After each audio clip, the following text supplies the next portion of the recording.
নমস্কাৰ মই যতীন্দ্ৰনাথ কৃষ্ণদাস আৰু মই আজি উপস্থিত আছোঁ আইউকেডিত। আপোনালোকে হয়তো দেখি গমে পাইছে যে মোৰ লগত কোন আছে এই মুহূৰ্তত, আৰু আপোনালোকৰ বুজাত নিশ্চয়কৈ অসুবিধা নহ'ব তেখেতৰ বিষয়ে, আৰু হয়তো বেলেগকৈ পৰিচয় দিব লগা নহ'ব।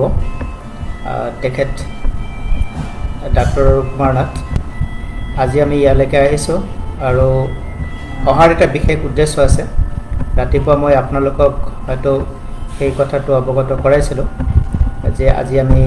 এটা বিশেষ উদ্দেশ্যলৈ আমি আহি আছোঁ গুৱাহাটী সোণাপুৰলৈকে,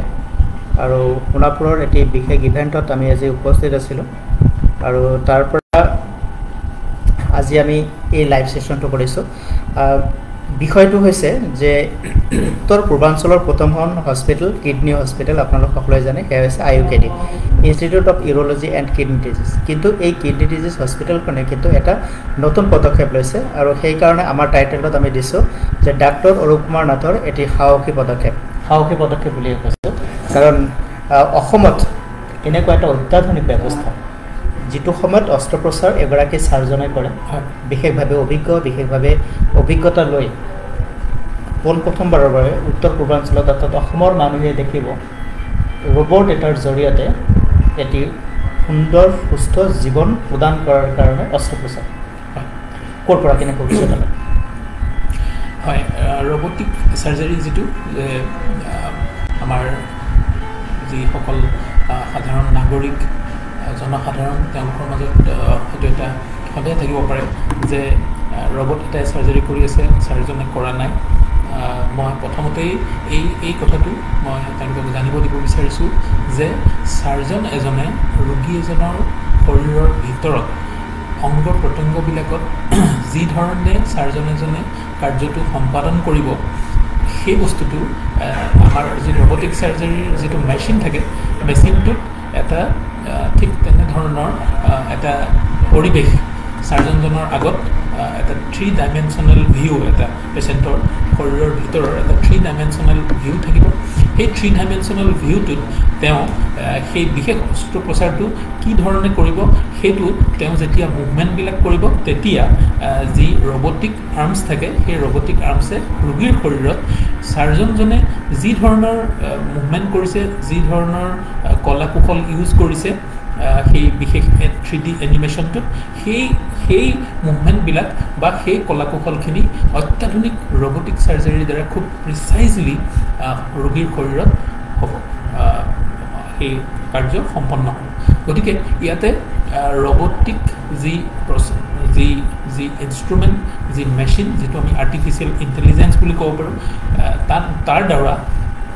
ৰোগীৰ শৰীৰত হোৱা অস্ত্ৰোপচাৰটো খুব প্ৰিচাইজ হ'ব, আৰু শৰীৰৰ ভিতৰৰ যি জটিল জেগাবিলাকতো অপাৰেশ্যনটো খুব সফলভাৱে আৰু খুব ছেফলি সম্পাদন হ'ব, আৰু তাত মানে ৰক্তক্ষৰণটো কম হ'ব আৰু ইনফেকশ্যনৰ চান্সটো কম হ'ব। কেলৈ আমাৰ চাৰ্জনৰ হাত বা আমাৰ ৰোগীৰ শৰীৰৰ ভিতৰলৈ নাযাব, গতিকে সেই বিশেষভাৱে তৈয়াৰী ইনষ্ট্ৰুমেণ্ট আৰু বিশেষভাৱে ষ্টেৰিলাইজড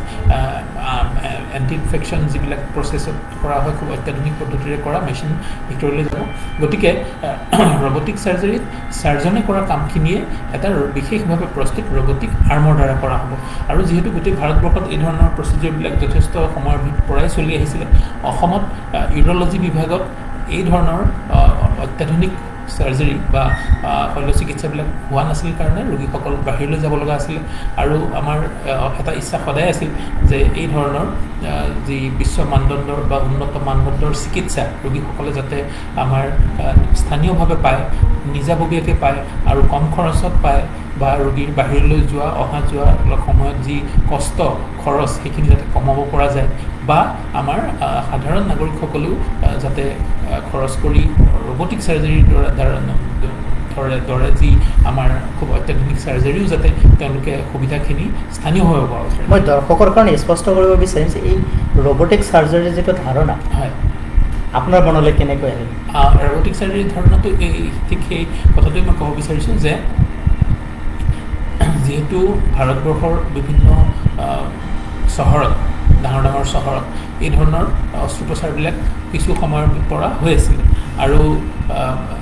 গোটেই পৃথিৱীতে এই ৰবটিক চাৰ্জাৰীৰ যিটো জনপ্ৰিয়তা সেইটো দিনক দিনে বাঢ়ি গৈ আছে আৰু দেখা গৈছে যে গোটেই পৃথিৱীত 3 লাখতকৈ অধিক শল্য চিকিৎসা খুব নিখুঁতভাৱে ৰবটিক চাৰ্জাৰীৰ দ্বাৰা এতিয়ালৈকে সম্পন্ন হৈছে আৰু যেহেতু অসম তথা উত্তৰ পূৰ্বাঞ্চলৰ ৰোগীসকলো এই ধৰণৰ অত্যাধুনিক চিকিৎসাৰ পৰা যাতে বঞ্চিত হ'ব নালাগে কাৰণ বাহিৰলৈ যোৱাৰ সামৰ্থ্য হয়তো সকলোৰে নাথাকিব পাৰে বা সেই সাহস সকলোৰে নাথাকিব পাৰে সুবিধা সকলোৰে নাথাকিব পাৰে গতিকে পইচা পাতি থাকিলেও কেতিয়াবা সুবিধা বা সুযোগৰ অভাৱত বা বিশেষ যি ইনফৰমেশ্যনৰ অভাৱত ৰোগীসকল হয়তো যাব নোৱাৰে বা গ'লেও কেতিয়াবা তেওঁলোকে হয়তো বিভিন্ন সময়ত মিডলমেন বা তেনেধৰণৰ মানুহৰ হাতত পৰি পেলাই কেতিয়াবা খুব কষ্ট পায় পইচা পাতিবিলাক অনাহকত খৰচ হয় গতিকে স্থানীয়ভাৱে যাতে ৰোগীসকলে এই ধৰণৰ সুযোগ সুবিধা পাব পাৰে বিশ্ব মানদণ্ডৰ চিকিৎসা যাতে স্থানীয়ভাৱে পাব পাৰে আৰু কম খৰচত পাব পাৰে তাৰ কাৰণেই আমাৰ মনত এটা উচ্চাকাংক্ষা বুলি ক'ব লাগিব কাৰণ আমাৰ এই কিডনী হস্পিটেলখন এষ্টাব্লিছ হোৱা বহুত বেছি দিন হোৱা নাই 2 বছৰ সম্পন্ন কৰিবলৈ গৈ আছে অহা ছেপ্টেম্বৰ মাহৰ 12 তাৰিখে তাৰ আগতেই ৰাইজৰ সহায় সহযোগ পৰম পিতাৰ আশীৰ্বাদত আমি এনেধৰণৰ এটা প্ৰস্তুতি আৰু এনেধৰণৰ এটা ষ্টেপ ল'বলৈ আমি সক্ষম হ'লোঁ এতিয়া আমি আশা কৰিম যে সকলো ৰোগীয়ে যাতে এই ধৰণৰ সুবিধাখিনি পাব পাৰে আৰু খৰচ পাতিৰ ক্ষেত্ৰতো আমি গোটেই ভাৰতবৰ্ষত ৰবটিক চাৰ্জাৰী যি ধৰণৰ এটা কষ্টলি অস্ত্ৰোপচাৰ হয় খুব খৰচী অস্ত্ৰোপচাৰ হয় আমি চেষ্টা কৰিম যে আমাৰ স্থানীয়ভাৱে যাতে ৰোগীসকলে কিছু কম খৰচত সেই ধৰণৰ সুবিধাখিনি তেওঁলোকে উপলব্ধ হয় যিহেতুকে আমি কথা পাতিছোঁ এই বিষয়ত আৰু যিহেতুকে আৰম্ভ কৰা হৈছে অলৰেডি আখৰা চলি আছে ইতিমধ্যে আমি ডেমনষ্ট্ৰেশ্যন দেখিছোঁ আপুনি সুন্দৰকৈ সেই ব্যৱস্থাৰ মাজেৰে ইনষ্টলমেণ্টৰ যিখিনি কাৰ্যকলাপ আছে সেইখিনি আপোনালোকে কৰিছে অলৰেডি যথেষ্ট প্ৰকাৰে কিমান % ইনষ্টলমেণ্ট ইতিমধ্যে হৈ গ'ল আমাৰ মেচিন ইনষ্টলমেণ্ট সম্পূৰ্ণ হৈছে আৰু আমাৰ সেই আখৰা চলি আছে আৰু ৰবটিক চাৰ্জাৰী ক্লিনিকেল টীম তেওঁলোক আহি অহা সোমবাৰৰ পৰা আমাৰ প্ৰশিক্ষণ আৰম্ভ হ'ব আৰু বিশেষ সময় এজন আমাৰ শল্য চিকিৎসকে যিহেতু আমাৰ লেপাৰস্কোপিক যথেষ্ট পাৰদৰ্শিতা মোৰ সহকৰ্মী ইউৰলজিষ্টসকলৰ আছে গতিকে খুব সোনকালে তেওঁলোকে এই ক্ষেত্ৰত যি কৌশল লগা হয় সেইখিনি খুব সোনকালে অৰ্জন কৰিবলৈ সক্ষম হ'ব বুলি মোৰ দৃঢ় বিশ্বাস গতিকে হয়তো অহা 2 সপ্তাহমানৰ ভিতৰতে আমি এই বিশেষ যি হয় এইটো আমি 2 সপ্তাহমানৰ ভিতৰত আমি ৰাইজৰ মই আৰু জানিব খুজিম যে এগৰাকী চাৰ্জনে যেতিয়া এটা অস্ত্ৰোপচাৰ কৰে আৰু ৰবটে যেতিয়া অস্ত্ৰোপচাৰ কৰিব দুটাৰ মাজত কিবা ভিন্নতা থাকিব নেকি বা যিসকল চিকিৎসা কৰিবৰ কাৰণে আহিব ৰোগী তেখেতসকলৰ কেনেধৰণৰ ইয়াৰ পৰা মানে লাভান্বিত হ'ব বা তেওঁলোকৰ মনত কিবা শংকা থাকিব নেকি হয় যেতিয়া ৰবটৰ দ্বাৰা অস্ত্ৰোপচাৰটো সম্পন্ন হ'ব তেতিয়া হিউমেন যি চিন্তাধাৰা যি কৌশল সেইখিনি যেতিয়া আৰ্টিফিচিয়েল ইণ্টেলিজেঞ্চৰ দ্বাৰা এক্সিকিউট হ'ব সম্পাদন হ'ব গতিকে তাত যিটো প্ৰিচিশ্যন চাৰ্জিকেল আমি কওঁ যে চাৰ্জিকেল প্ৰিচিশ্যন মানে যেতিয়া চাৰ্জাৰী এটা হয় যেনেকৈ আমাৰ ভাৰতবৰ্ষৰ দ্বাৰা যেতিয়া আমাৰ বিদেশী ৰাষ্ট্ৰত গৈ পেলাই আমাৰ মানুহে যেতিয়া তেওঁলোকৰ আমাৰ উগ্ৰপন্থীসকলক যেনেকৈ এটেক কৰিছিল চাৰ্জিকেল ষ্ট্ৰাইক তাৰমানে একদম প্ৰিচাইজ যিটোত লাগে তাত হ'ব এটেক তেনেকুৱা তাৰ ইফালেও নহয় সিফালেও নহয় ইয়াৰ কাৰণে কিবা এক্সট্ৰা ছফ্টৱেৰ ইনষ্টল থাকে হয় ছফ্টৱেৰ ইনষ্টল থাকে আৰু চাৰ্জাৰী বস্তুটোৱে তেনেকুৱা যে এইটো খুব প্ৰিচাইজ হ'ব লাগে আৰু যেতিয়া আৰ্টিফিচিয়েল ইণ্টেলিজেঞ্চৰ দ্বাৰা হ'ব তেতিয়া হিউমেন এৰৰৰ চান্স কমি যাব গতিকে ৰক্তক্ষৰণ কমি যাব আৰু যিখিনি জেগাত অপাৰেশ্যনটো হ'ব লাগে শৰীৰৰ ভিতৰৰ কিছুমান এনেকুৱা ঠাই আছে য'ত হয়তো আমাৰ হাতখন গৈ সোমাই পেলাই বা মেচিন দি সোমাই পেলাই অস্ত্ৰোপচাৰ কৰাটো যথেষ্ট জটিল হয় গতিকে খুব ডাঙৰকৈ শৰীৰত আমি কাটিব লগা হয় গতিকে ৰবটিক ইনষ্ট্ৰুমেণ্টবিলাক যিহেতু মানুহৰ হাতৰ দৰেই মেচিনবিলাক ঘূৰিব পাৰে এনেকৈ গতিকে সৰু ফুটা দি সোমাই গৈ ভিতৰত কিন্তু হাতখন এনেধৰণে ঘূৰিব পাৰে মেচিনবিলাক এনেকৈ বেকা বেকিকৈ হ'ব পাৰে যিটো নহ'লে আমাৰ মেচিনবিলাক চিধা থাকে আমাৰ এটা মুভমেণ্টহে পচিবল হয় অপেন ক্ল'জ আমাৰ লেপাৰস্কোপিক ইনষ্ট্ৰুমেণ্টৰ হেৰিটো হয় অপেন ক্ল'জ কিন্তু ৰবটিক চাৰ্জাৰী ইনষ্ট্ৰুমেণ্টবিলাক এনেকৈ ঘূৰিব পাৰে গতিকে যদি আমি চিলাই এটা কৰিব লাগে আমি পিছফালৰ পৰাও গৈ চিলাই কৰিব পাৰোঁ তলফালৰ পৰাও গৈ চিলাই কৰিব পাৰিম গতিকে প্ৰিচিশ্যনটো পকাব পাৰে হাতখন ঘূৰিব মানে 12 ডিগ্ৰীজ অফ ফ্ৰীডম বুলি কয় যিটো আমাৰ হিউমেন হেণ্ড এখনৰ যিমান ফ্ৰীডম থাকে ৰবটিক হেণ্ড এখনৰ সিমানেই ফ্ৰীডম থাকে গতিকে অস্ত্ৰোপচাৰটো যথেষ্ট ছেফ হ'ব কিমান সময় লাগিব পাৰে এজন চাৰ্জনে কৰা অস্ত্ৰোপচাৰ আৰু ৰবটৰ যোগেদি সহায়ক কৰা অস্ত্ৰোপচাৰ কিমান সময় লাগিব এবাৰ যেতিয়া আমাৰ শল্য চিকিৎসকসকল এবাৰ যেতিয়া সম্পূৰ্ণৰূপে অভিজ্ঞ হৈ উঠিব তেতিয়াহ'লে টাইমটো প্ৰায় সমানেই কিমান দিন এতিয়া যিহেতুকে আখৰা চলি আছে আৰু ক্লিনিকেল টিম আহিব তেখেতসকলে এই ক্ষেত্ৰত আগবাঢ়িব আৰু প্ৰশিক্ষণ লোৱাৰ পিছত এই কামটো আৰম্ভ কৰিব যথাসম্ভৱ কিমান দিনত আমি ৰবটৰ যোগেদি চাৰ্জাৰী সম্পূৰ্ণ হোৱা দেখিবলৈ পাম আইইউকেডিত এই মাহৰ ঠিক শেষলৈ বা নহ'লে আগষ্ট মাহৰ প্ৰথম সপ্তাহৰ ভিতৰত আমি ৰাইজৰ আশীৰ্বাদত হয়তো আমি এই ৰবটিক চাৰ্জাৰী ৰাইজৰ কাৰণে মুকলি কৰিম আপুনি কিমান বিশ্বাসী যে আইইউকেডিয়ে ৰবটিক চাৰ্জাৰীৰ যোগেদি উত্তৰ পূৰ্বাঞ্চল এটি নতুন আলোড়ন তুলি আনিব যিটোৰ প্ৰতি মানুহৰ 100% বিশ্বাস হ'ব যে ৰবটিক চাৰ্জাৰীত আমি সম্পূৰ্ণৰূপে শংকাবিহীনভাৱে সুস্থ চিকিৎসা ব্যৱস্থালৈ সুস্থ হৈ ঘৰলৈ ঘটিব পাৰিম হয় ৰবটিক চাৰ্জাৰী ব্যৱস্থাটো যথেষ্ট ছেফ কাৰণ তাত এনেকুৱা কিছুমান কথা থাকে যে চাৰ্জনজনে যদি যিটো তেওঁ যোনে কণ্ট্ৰল কৰিব মাষ্টাৰ এণ্ড স্লেভ টেকনিক বুলি কয় যোনে ৰবটটো কণ্ট্ৰল কৰিব তেওঁক যদি কিবা কাৰণত তেওঁ ইফালে ঘূৰি দিয়ে তেতিয়া লগে লগে ৰবটটোৰ ভিতৰত ফ্ৰিজ হৈ যায় ৰবটিক আৰ্মবিলাক মুভ নকৰে তাৰপিছত হাতখন যদি কিবা কাৰণে চাৰ্জনৰ কপি যায় তেতিয়াহ'লে সেইটো ভিতৰত ফিল্টাৰ হৈ যায় ৰবটিক ইনষ্ট্ৰুমেণ্টটো নকপে গতিকে যথেষ্ট ছেফ বুলি মই ক'ব বিচাৰোঁ আৰু আমাৰ যিহেতু শল্য চিকিৎসকসকল মই ইতিমধ্যে কৈছোঁ যে যথেষ্ট লেপাৰস্কপিক চাৰ্জাৰীত যথেষ্ট অভিজ্ঞ গতিকে খুব কম সময়ৰ ভিতৰতে তেওঁলোকে ইয়াৰ অভিজ্ঞতা আৰু কৌশল গোটেইখিনি আয়ত্ত কৰিব বুলি মোৰ দৃঢ় বিশ্বাস আৰু ৰাইজে ইয়াৰ দ্বাৰা নিশ্চয়কৈ উপকৃত হ'ব আৰু মই নিবিচাৰোঁ যে আমাৰ তথা অসম তথা উত্তৰ পূৰ্বাঞ্চল আমাৰ যিহেতু চিকিৎসকসকল যথেষ্টই অভিজ্ঞ আৰু সেই বিষয়ে যথেষ্ট চাৰ্জিকেল স্কিল আদিত যথেষ্ট অভিজ্ঞ হয় গতিকে ৰিচ হয় অভিজ্ঞতা গতিকে মই নিবিচাৰোঁ যে এটা টেকন'লজিৰ অভাৱৰ কাৰণে আমি আমাৰ ৰোগীসকলেও ৱৰ্ল্ডৰ বেষ্ট ট্ৰিটমেণ্টৰ পৰা তেওঁলোক যাতে বঞ্চিত নহয় মই ইচ্ছা কৰোঁ যে তেওঁলোকে যাতে এই ট্ৰিটমেণ্ট পাব পাৰে ৱৰ্ল্ড ক্লাছ ট্ৰিটমেণ্ট যেন আইইউকেডিত পাব পাৰে হয় নিশ্চয়কৈ পাব আৰু আমাৰ কোনো ৰোগীয়ে যাতে ৰবটিক চাৰ্জাৰী নথকাৰ কাৰণে অসমৰ যাতে বাহিৰলৈ যাব লগা নহয় আৰু অত্যধিক পইচা পাতি যাতে খৰচ কৰিব লগা নহয় গতিকে নিশ্চয়কৈ ইয়াতে এই ধৰণৰ ট্ৰিটমেণ্ট গোটেইখিনি উপলব্ধ হ'ব আৰু যিবিলাক ডিফিকাল্ট চাৰ্জাৰী যিবিলাক হয়তো খুব বেছি ৰক্তক্ষৰণ হোৱাৰ সম্ভাৱনা থকা বা কেতিয়াবা হয়তো কিডনিটো গোটেইটো গুচাই দিব লগা কিডনিও আমি কিন্তু ৰবটৰ সহায়ত আমি টিউমাৰটো গুচাই কিডনিটো গুচাই দিব পাৰিম গতিকে সুবিধা যথেষ্টখিনিয়ে হ'ব আৰু মোৰ দৃঢ় বিশ্বাস যে ৰাইজে ইয়াতে সম্পূৰ্ণ আস্থাৰে সম্পূৰ্ণ বিশ্বাসেৰে আমাৰ চিকিৎসা কৰাব পাৰিব কিমান সময় লাগিব পাৰে এটা চাৰ্জাৰী বিশেষে সময়টো ভিন্ন ভিন্ন হয় কিডনি এটা যদি আমি কমপ্লিট ওলাই নিব লাগে তেতিয়াহ'লে যিটো সময় লাগিব আৰু কিডনি এটা যদি আমি আধা বচাই আধা ওলাব লাগে তেতিয়াহ'লে আমাৰ বেছি সময় লাগিব কাৰণ কিডনিটো আমি তেতিয়া ছেভ কৰিব লাগিব তেজৰ নলীবিলাক আকৌ আমি ছিকিউৰ কৰিব লাগিব তেনেকুৱা কথা থাকে আৰু যদি প্ৰষ্টেট কেঞ্চাৰ হয় তেওঁ প্ৰষ্টেটটো গুচাবৰ কাৰণে অলপ দীঘলীয়া সময় লাগিব হয়তো 5-6 ঘণ্টা লাগিব পাৰে গতিকে চাৰ্জাৰী বিশেষে সময়টো বেলেগ বেলেগ ভিন্ন ভিন্ন যিহেতুকে আমি কথা পাতিছোঁ আৰু যিহেতুকে কামটো খুব সোনকালে আৰম্ভ হ'ব তাৰ কাৰণে আমি আগতীয়াকৈ JNKT নিজৰ পৰিয়ালৰ ফালৰ পৰা শুভকামনা জনাইছোঁ আৰু আপোনাৰ এই যিটো প্ৰয়াস আজি 2 বছৰ সম্পূৰ্ণ হ'বলৈ গৈ আছে নিশ্চয়কৈ 2 বছৰত এটি স্বৰ্ণীল ইতিহাস গঢ়িবৰ কাৰণে সক্ষম হ'ব আইইউকেডি বিশেষকৈ আপোনাৰ তত্ত্বাৱধানত ডাক্তৰ অৰূপ কুমাৰ নাথৰ প্ৰতি মানুহৰ আস্থা বিশ্বাস ভৰসা দুয়োটাই বাঢ়িছে আৰু তাৰ লগে লগে কিন্তু কিছুমান ঘাত প্ৰতিঘাত সংঘাত আছে কেনেদৰে লয় ডাক্তৰ অৰূপ কুমাৰ নাথে হয় আমাৰ যি এই এটা স্বাস্থ্য ক্ষেত্ৰত কিছু পৰিৱৰ্তন যুগান্তকাৰী কিছু পদক্ষেপ আমি লৈছোঁ 2011 চনত পোনপ্ৰথমবাৰৰ বাবে অসম তথা উত্তৰ পূৰ্বাঞ্চলত লেজাৰ প্ৰয়োগৰ দ্বাৰা যি অস্ত্ৰোপচাৰ সেয়া মোৰ তত্ত্বাৱধানতে আৰম্ভ হৈছিলে আৰু এতিয়া লেজাৰ পদ্ধতিবিলাক অসম তথা উত্তৰ পূৰ্বাঞ্চলত সম্পূৰ্ণৰূপে এষ্টাব্লিছ হৈ গ'ল আৰু এতিয়া আকৌ আমি ৰবটিক চাৰ্জাৰীৰ এটা যিহেতু বাটকটীয়া হিচাপে আমি আৰম্ভ কৰিম অদূৰ ভৱিষ্যতে এই অস্ত্ৰোপচাৰো মই ভাবিম যে আমাৰ উঠি অহা চাৰ্জনসকলে এই বিষয়ে অভিজ্ঞ হ'ব তেওঁলোকে এই ধৰণৰ স্কিল একুৱাৰ কৰিবলৈ চেষ্টা কৰিব আৰু আমাৰ ৰাইজ তাৰ দ্বাৰা উপকৃত হ'ব গতিকে যিকোনো সময়ত আমি এনেধৰণৰ যুগান্তকাৰী সাহসিক পদক্ষেপ আমি ল'বই লাগিব তেতিয়াহে আমাৰ চিকিৎসা খণ্ডত আমাৰ স্থান উচ্চ মানদণ্ড বিশিষ্ট হ'ব বা ভাৰতবৰ্ষৰ চিকিৎসা মানচিত্ৰত সোণালী আখৰে লিখিব পৰা যাব গতিকে আমি কিছু সাহসিক পদক্ষেপ ল'ব লাগিব আমি কিছু ৰিস্ক ল'ব লাগিব আৰু যিহেতু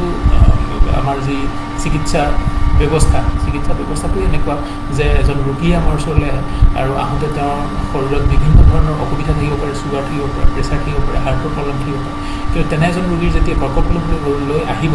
আমি যদি তেওঁৰ হাৰ্টৰ প্ৰব্লেম আছে কাৰণে অস্ত্ৰোপচাৰ নকৰোঁ বুলি কওঁ তেতিয়াহ'লে তেওঁ কিন্তু হাৰ্টৰ অসুবিধা হৈ ঢুকোৱাৰ আগতেই কৰ্কট ৰোগৰ কাৰণে ঢুকাব। তো তেনেকুৱা কিছুমান কণ্ডিশ্যনত কেতিয়াবা হয়তো কোনো ৰোগী আমাৰ ওচৰলৈ আহিছে কিডনি বিকল হৈ গৈছে, অথচ তেওঁৰ আকৌ এটা পাথৰ আছে, আমি ওলাব লাগে। গতিকে বহুত ক্ষেত্ৰত আমি যথেষ্ট ৰিস্ক লৈ কাম কৰোঁ আৰু তাত আমি কিছু কিছু ক্ষেত্ৰত জয়ী হওঁ, কিছু কিছু ক্ষেত্ৰত আমি পৰাজয় হ'ব। আমি তাৰ কাৰণে আমি পৰাজয় হ'ব বুলি ভাবি আমি ৰিস্ক নোলোৱাকৈ নাথাকোঁ। কিছু কিছু ক্ষেত্ৰত অভিভাৱকে কথাখিনি বুজিব চেষ্টা কৰে, কিছু কিছু ক্ষেত্ৰত অভিভাৱক যথেষ্ট তেওঁলোকে কেতিয়াবা কষ্ট পায়। কৰ্ম কৰিলে সফলতা বিফলতা থাকিব। গতিকে ডাক্তৰ অৰুপৰ্ণতে বিফলতা কেনেদৰে চায়? মই একচুৱেলি সফলতা বিফলতা বুলি নহয়, মই মোৰ কামটো 100% মই ডেডিকেশ্যন আৰু নিষ্ঠাৰে মই কৰিবলৈ চেষ্টা কৰোঁ। আৰু ৰিজাল্টটো যিহেতু আমাৰ হাতত নাথাকে, আমি এফৰ্টটো দিব পাৰোঁ। আমি এফৰ্টটো দিয়াত কোনো কৃপণালি নকৰোঁ। মোৰ আৰু মোৰ যি চিকিৎসা কৰ্মী বা মোৰ যি চিকিৎসকৰ দল, আমাৰ সকলোৰে ফালৰ পৰা আমাৰ ফালৰ পৰা যিটো চেষ্টা ৰোগী এজনৰ কাৰণে থাকে সেইটো 100% থাকে। আৰু তাত কোনো ধৰণৰ জাতি ধৰ্ম বৰ্ণ বা অৰ্থনৈতিক কণ্ডিশ্যন চাই সেইটো কেতিয়াও তাৰতম্য নহয়। সম্পূৰ্ণ নিষ্ঠাৰে আমি সকলো ৰোগীকে আমাৰ 100% দিবলৈ চেষ্টা কৰোঁ। বাকী ৰিজাল্টটোতো আমাৰ হাতত নাথাকে, পৰমপিতাৰ ওচৰত থাকে। আমি সকলোকে এই কথাটো বুজাই দিওঁ যে আমাৰ ফালৰ পৰা আমি চেষ্টা কৰিম আপোনাৰ ৰোগটো ঠিক কৰিবলৈ, কিন্তু ৰোগটো আৰোগ্য হোৱা নোহোৱাটো আমাৰ হাতত নাথাকে আৰু সেইটো নিৰ্ভৰ আমাৰ চিকিৎসাৰ ওপৰতো নকৰে। হয়তো আমি 100% চেষ্টা দিম, আৰু যিহেতু আমাৰ চিকিৎসকৰ দল যথেষ্ট অভিজ্ঞ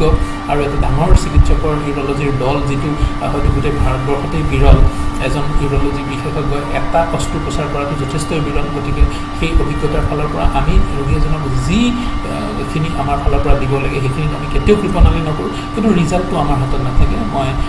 সকলো ৰোগী বা ৰাইজক এই কথাটো মই জনাবলৈ সদায় চেষ্টা কৰোঁ যে ৰিজাল্টটো আমাৰ হাতত নাথাকে। গতিকে ৰিজাল্টটো যি হ'লেও আমি একচেপ্ট কৰিব লাগিব। মই একচেপ্ট কৰিলোঁ আৰু মই ৰোগীৰ অভিভাৱককো মই বুজাবলৈ চেষ্টা কৰোঁ যে আমি এটা ৰিস্ক ল'ব গৈ আছোঁ, এজন ৰোগীক ট্ৰিটমেণ্ট কৰি আছোঁ আমি। গতিকে ৰিজাল্টটো হয়তো যিকোনো ধৰণেই হ'ব পাৰে। গতিকে যিটো বিফলতা বা আমাৰ পৰাজয়, তাত মই বহুত বেছি চিন্তা কৰি নাথাকোঁ, নহ'লে হয়তো আমি আকৌ সাহসী পদক্ষেপ এটা ল'বলৈ আমি অলপমান ভয় খাই যাম। যিহেতুকে ৰবটিক চাৰ্জাৰী বুলি ক'লে এটি এটা নৱতম পদক্ষেপ অসম উত্তৰ পূৰ্বাঞ্চলত, এই ক্ষেত্ৰত আপুনি কেনেদৰে আমাৰ যিখিনি অসমত প্ৰতিষ্ঠান আছে, চিকিৎসা প্ৰতিষ্ঠান আছে বা ভাৰতবৰ্ষৰ বিভিন্ন ঠাইত আছে, কেনেধৰণে আপুনি তেওঁলোকৰ পৰা ৰেছপন্স লাভ কৰিছে এতিয়ালৈকে? হয়, যথেষ্ট আশাবাদী আৰু বহু সংখ্যক লোকে ইতিমধ্যে মোক ধন্যবাদ জ্ঞাপন কৰিছে বা অভিনন্দন জ্ঞাপন কৰিছে যে এই ধৰণৰ এটা চিকিৎসা হোৱাৰ মানে পৃথিৱীৰ আটাইতকৈ অত্যাধুনিক যি মেচিন আমি আমাৰ অসমতে ইয়াতে আমি কিডনী হস্পিটেলত অনাৰ যি প্ৰচেষ্টা বা আমি চেষ্টা কৰিছোঁ, তাৰ কাৰণে যথেষ্ট আমাৰ প্ৰতি মানুহৰ কৌতূহল আহিছে, যথেষ্ট অভিনন্দন আহিছে। গতিকে আমি চেষ্টা কৰিম যে ৰাইজৰ মাজত যি এটা নতুন চিন্তা বা নতুন এটা কৌতূহল সৃষ্টি হৈছে, তাৰ কাৰণে আমি চেষ্টা কৰিম যে আমাৰ ফালৰ পৰা আমি সম্পূৰ্ণ নিষ্ঠাৰে আৰু ট্ৰান্সপাৰেণ্টলি আমি ৰোগীক ট্ৰিটমেণ্ট দিবলৈ চেষ্টা কৰিম। আৰু আমাৰ আয়ুৰ্বেদিক আমি চেষ্টা কৰোঁ যে ৰোগীসকলক আমি যিমান পাৰি আমি সেই বিশেষ অস্ত্ৰোপচাৰ বা ৰোগটোৰ বিষয়ে আমি যিমান পাৰোঁ অৱগত কৰোৱাৰ চেষ্টা কৰোঁ, আৰু তেতিয়া ৰোগীসকলৰ মাজত থকা যথেষ্ট ক্ষুধনি কমি যায় আৰু আমি কি ৰিজাল্ট এক্সপেক্ট কৰি আছোঁ এই গোটেই কথাবিলাক আমাৰ বিশেষ কাউন্সেলিং ডিপাৰ্টমেণ্ট থাকে, খৰচ পাতি কি হ'ব পাৰে এই গোটেই কথাবিলাক আমাৰ এটা বিশেষ ডিপাৰ্টমেণ্টৰ দ্বাৰা ৰোগীসকলক জনোৱা হয়। পৰৱৰ্তী পৰ্যায়ত আমি কি ধৰণে তেওঁলোকে আমাৰ ওচৰলৈ আহিব লাগিব, চেকআপৰ কাৰণে কেনেধৰণে আহিব লাগিব, কিমান ব্যৱধানত আহিব লাগিব, কিমানবাৰ আহিব লাগিব, এই কথাবিলাক সম্পূৰ্ণ এখন বিশেষ পুংখানুপুংখভাৱে এটা বিশেষ ডিপাৰ্টমেণ্টৰ দ্বাৰা আমাৰ ইয়াত বুজাই দিয়া হয়। ভিডিঅ'টো বেছি দীঘল নকৰিম। প্ৰিয় দৰ্শকসকল, এখেত ডাক্তৰ অৰূপ কুমাৰ নাথ, তেখেতক পৰিচয় কৰাই দিবলৈ বিশেষ নাই, কাৰণ তেখেতে নিজেই নিজৰ পৰিচয়। আৰু ডাক্তৰ অৰূপ কুমাৰ নাথ এতিয়া কেৱল এগৰাকী চিকিৎসক হৈ থকা নাই, তেখেত এইটো অনুষ্ঠানৰ দৰে হৈ পৰিছে। আৰু ইতিমধ্যে তেখেতে যি ধৰণে মানুহৰ মাজত গৈ, আন্তঃদুৰ্গতৰ মাজত গৈ, আমাৰ জিলাৰ অসমৰ বিভিন্ন প্ৰান্তত গৈ চিকিৎসা সেৱা আগবঢ়াইছে বিনামূলীয়াকৈ। এতিয়ালৈকে প্ৰায় 130মান হ'ব চাগে, 120 আমি যোৱাকালি 120তম তেখেতসকলে বিনামূলীয়া চিকিৎসা শিবিৰ সম্পূৰ্ণ কৰিলে। গতিকে এইটো এটা ভাবিব লগা দিশ যে এখন হস্পিটেলে নিজৰ দৈনন্দিন ব্যস্ততাৰ মাজতো ৰাইজৰ মাজত ওলাই গৈ 120 তেখেতসকলে বিনামূলীয়াকৈ চিকিৎসা শিবিৰ আয়োজন কৰিলে আৰু তেখেতসকলে সফলো হৈছে। গতিকে এনে ক্ষেত্ৰত এইটো এটা কিন্তু যুগান্তকাৰী এটা পদক্ষেপেই হয়। আৰু ইয়াৰ যোগেদি মানুহৰ মাজত সজাগ সচেতনতাৰ লগতে স্বাস্থ্যৰ প্ৰতি যিখিনি আগতীয়া যিখিনি প্ৰস্তুতি ল'ব লাগে যে মই যে নিৰোগী হৈ থাকিব পাৰোঁ ইয়াৰো এটা বাৰ্তা দিবলৈ প্ৰয়াস কৰিছে নিশ্চয় কিয় কেনেকৈ সাহস গোটালে আপুনি এখন হস্পিটেল ইমান ব্যস্ততাৰ মাজত এনে টিম এটা লৈ গৈ যথেষ্ট খৰচ হয় তাৰ মাজতো কেনেকৈ হয় আমি একচুৱেলি স্বাস্থ্যটোৰ ধাৰণাটো এনেকুৱা যে আমাৰ কিউৰেটিভ হেল্থ থাকে আমাৰ প্ৰমোটিভ হেল্থ থাকে প্ৰিভেণ্টিভ হেল্থ থাকে গতিকে কিউৰেটিভটো হ'ল যেতিয়া ৰোগ এটা হৈ গ'ল তাৰপিছত আমি তেওঁক কেনেকৈ আৰোগ্য কৰোঁ আকৌ প্ৰিভেণ্টিভ হ'ল আমি ৰোগটো কেনেকৈ আমি কিছু প্ৰচেষ্টা হাতত লৈ যেনেকৈ ভেকচিন আদি লৈ কেনেকৈ আমি ৰোগটো প্ৰিভেণ্ট কৰিম আৰু প্ৰমোটিভ হেল্থটো হ'ল যে আমি স্বাস্থ্যৱান হৈ কেনেকৈ ৰোগমুক্ত কৰি থাকিম আমি গতিকে আমাৰ যি ৰিচ হিষ্ট্ৰী আছে তাত আমি এই গোটেইবিলাক বস্তুৱেই আছে যেনেকৈ য়োগা আয়ুৰ্বেদা আৰু এলোপেথি আমি ক'ব বিচাৰোঁ কিউৰেটিভ ট্ৰিটমেণ্ট আয়ুৰ্বেদা আমি ক'ব পাৰোঁ যে প্ৰিভেণ্টিভ ট্ৰিটমেণ্ট আৰু প্ৰমোটিভটো হ'ল আমাৰ য়োগা বা নেচাৰোপেথি আমাৰ যি আছে আমাৰ প্ৰকৃতিত আছে আমাৰ গোটেই ভাৰতবৰ্ষৰ আমাৰ হিষ্ট্ৰীত আছে গতিকে আমাৰ এই গোটেই কথাবিলাক আমি ৰাইজৰ মাজত গৈ আমি এটা বাৰ্তা দিবলৈ চেষ্টা কৰোঁ যে নিজৰ স্বাস্থ্যৰ প্ৰতি সচেতন হোৱাটো কিমান দৰকাৰ ৰোগ এটা হোৱাৰ পিছত ট্ৰিটমেণ্ট কৰিলে তাত যথেষ্ট খৰচ পাতি বা কেতিয়াবা হয়তো শৰীৰৰ কোনো অংগ বাহিৰ কৰি দিব লগা বা এনেধৰণৰ বহুত কথা আহে শাৰীৰিক মানসিক আৰু অৰ্থনৈতিকভাৱে মানুহে ঘৰ ভাঙি পৰিব পাৰে কিন্তু যদি আমি সময়মতে নিজৰ স্বাস্থ্যটো পৰীক্ষা কৰি থাকোঁ যিকোনো ৰোগেই যদি প্ৰথম অৱস্থাত ধৰা পেলাব পৰা যায় তেতিয়া খুব কম খৰচত আৰু সম্পূৰ্ণৰূপে আৰোগ্য সম্ভৱ হয় গতিকে আৰু লগতে আমাৰ যি ধপাত জাতীয় বা এলকহল জাতীয় যিবিলাক মাদক দ্ৰব্যৰ অবাধ প্ৰচলনৰ কাৰণে অসম তথা উত্তৰ পূৰ্বাঞ্চলত বিভিন্ন ৰোগ গোটেই ভাৰতবৰ্ষৰ ভিতৰত আটাইতকৈ বেছিকৈ চিহ্নিত হ'বলৈ লৈছে এই ধৰণৰ যি বদভ্যাসবিলাক কেনেকৈ এৰাই চলিব পাৰি কেনেকৈ উঠি অহা চামক আমি অনুপ্ৰাণিত কৰিব লাগিব এই গোটেই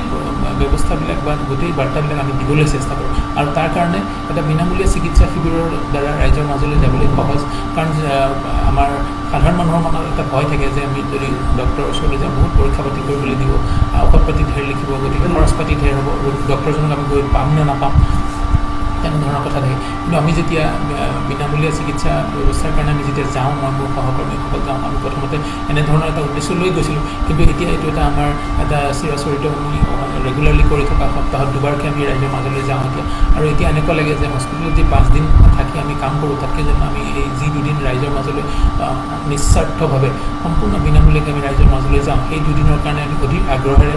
মই মোৰ সহকৰ্মী চিকিৎসক বা চিকিৎসা কৰ্মীসকল অধিক আগ্ৰহেৰে বাট চাই থাকে যে আমি কোনদিনা আকৌ আমি ৰাইজৰ মাজলৈ যাম আৰু নিস্বাৰ্থভাৱে তেওঁলোকক সহায় মই আপোনাৰ পৰাই জানিব বিচাৰিম আপোনালোকে 120 সংখ্যক চিকিৎসা শিবিৰ কৰিলে অসমৰ বিভিন্ন প্ৰান্তত যাই কৰিলে এই মুহূৰ্তলৈকে আপোনাৰ বিশেষ অভিজ্ঞতা কি আমাৰ যেতিয়া ৰাইজৰ মাজলৈ যোৱা যায় তেওঁলোকৰ বিভিন্ন ঠাইত যেনেকৈ মই লোহিতমুখ গহপুৰৰ লোহিতমুখ বুলি ঠাইখনত কৰিছিলোঁ আকৌ কিছুদিন আগতে আমি দেৰগাঁৱৰ গণপুখুৰী বুলি ঠাইত কৰিলোঁ আকৌ আমি কিছুদিন আগতে আমি উত্তৰ ত্ৰিপুৰাৰ ধৰ্মনগৰ বুলি ঠাইত কৰিলোঁ এনেকুৱা কিছু আমি মাজতে আমি গোৱালপাৰা জিলাৰ এটা ভিতৰুৱা ঠাইত নগৰবেৰাত কৰিছিলোঁ গতিকে তাত গৈ তেওঁলোকৰ যি অনুভূতি নগৰবেৰাটো শিক্ষক এগৰাকীয়ে তেখেতে লৈ গৈ পেলাই ষ্টুডেণ্টসকলৰ লগত যিবোৰ মোক চিনাকি কৰাই দিয়াৰ যি মুহূৰ্ত সেইটো মোৰ সদায় কাণত বাজি থাকিব আকৌ গণপুখুৰীত এজন বিশিষ্ট সমাজকৰ্মী তেখেতে আহি মোৰ জন্ম বৃত্তান্তৰ পৰা ধৰি মোৰ কৰ্মক্ষেত্ৰৰ এটা 5 মিনিটৰ ভিতৰত এটা যি ধৰণে এটা তেওঁ ব্যাখ্যা কৰিলে ৰাইজৰ আগত সেইটো মোৰ এতিয়ালৈকে মই যিমানবিলাক স্বীকৃতি পাইছোঁ তাৰ ভিতৰত এটা অন্যতম বুলি মন হয় গতিকে খুব ভাল অনুভূতি আৰু ৰাইজসকল যে অধিক আগ্ৰহেৰে বাট চাই থাকে আৰু তেওঁলোকে কয় যেনেকৈ মই কৈছিলোঁ যে লোহিতমুখত এগৰাকী আকৌ প্ৰধান শিক্ষকে তেওঁ কৈছিল যে আমি ডক্টৰ নাথৰ ওচৰলৈ গৈ লাইন ধৰি থাকিব লগা ডক্টৰজন আজি আমাৰ ওচৰলৈ আহি আমাক চাবৰ কাৰণে তেওঁ ৰৈ আছে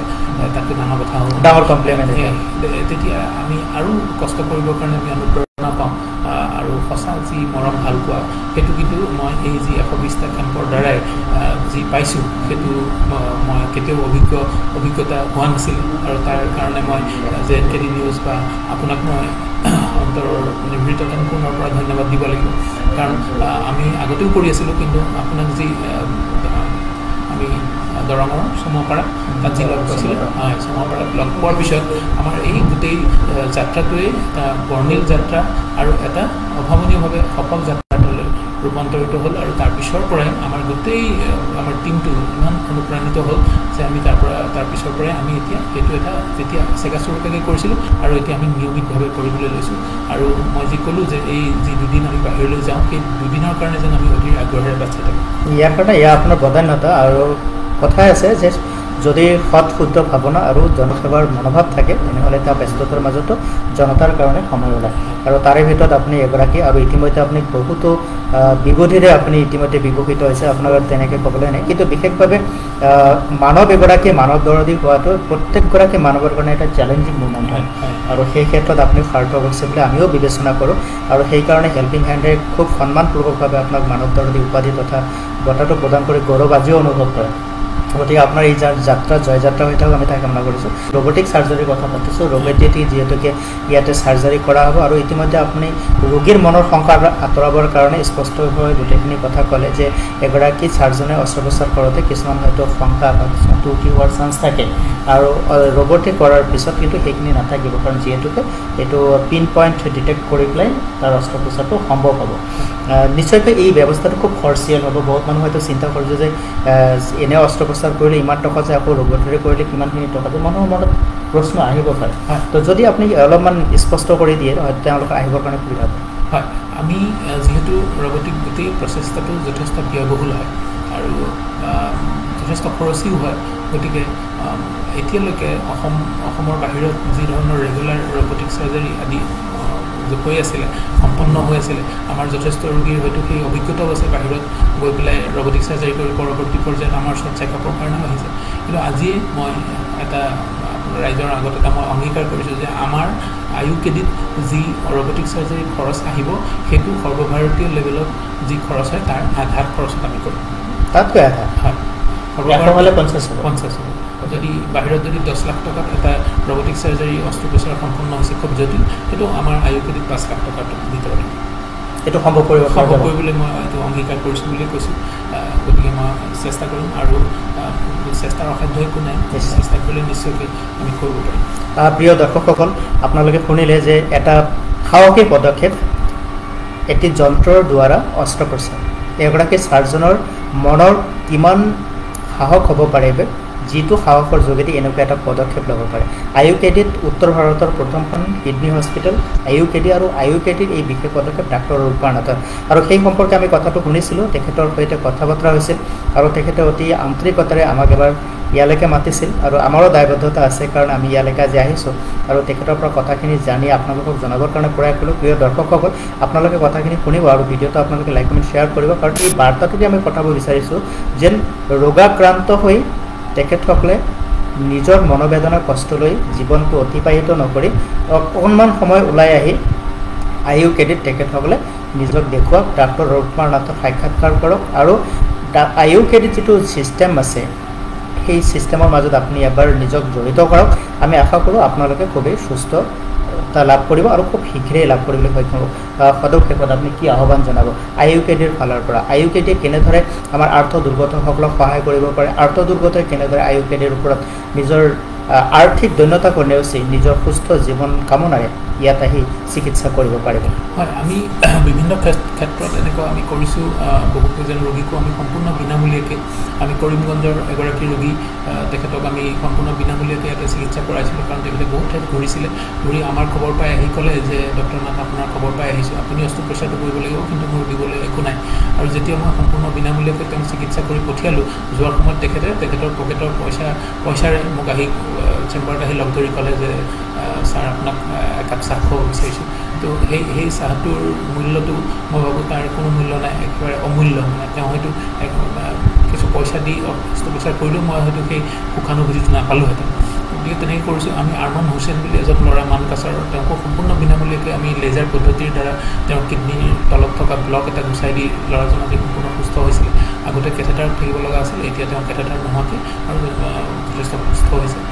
এতিয়া কিশোৰ হৈছে আৰু কিছুদিন আগতে মই লগ পাই খুব ভাল লাগিল তেনেধৰণৰ কিছু আমি পদক্ষেপটো লৈ থাকোঁ আৰু তাৰ বাহিৰেও আমাৰ ইয়াত সুবিধা কিছুমান থাকে যেনেকৈ আমি যিবিলাক বিনামূলীয়া চিকিৎসা শিবিৰত আমি যিসকল ৰোগীক আমি পৰীক্ষা নিৰীক্ষা কৰিছোঁ বা চাইছোঁ সেইসকল ৰোগী যদি আমাৰ পৰৱৰ্তী পৰ্যায়ত আয়ুকেডিলৈ আহে তেওঁলোকৰ পৰামৰ্শ সদায় বিনামূলীয়া থাকে আৰু যেতিয়া আমি তেওঁলোকক বাহিৰত চাওঁ তেওঁলোকৰ যি পৰীক্ষা পাতি আমি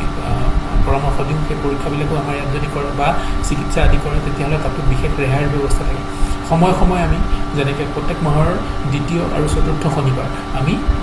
যিসকল যৌন সমস্যাত ৰোগাক্ৰান্ত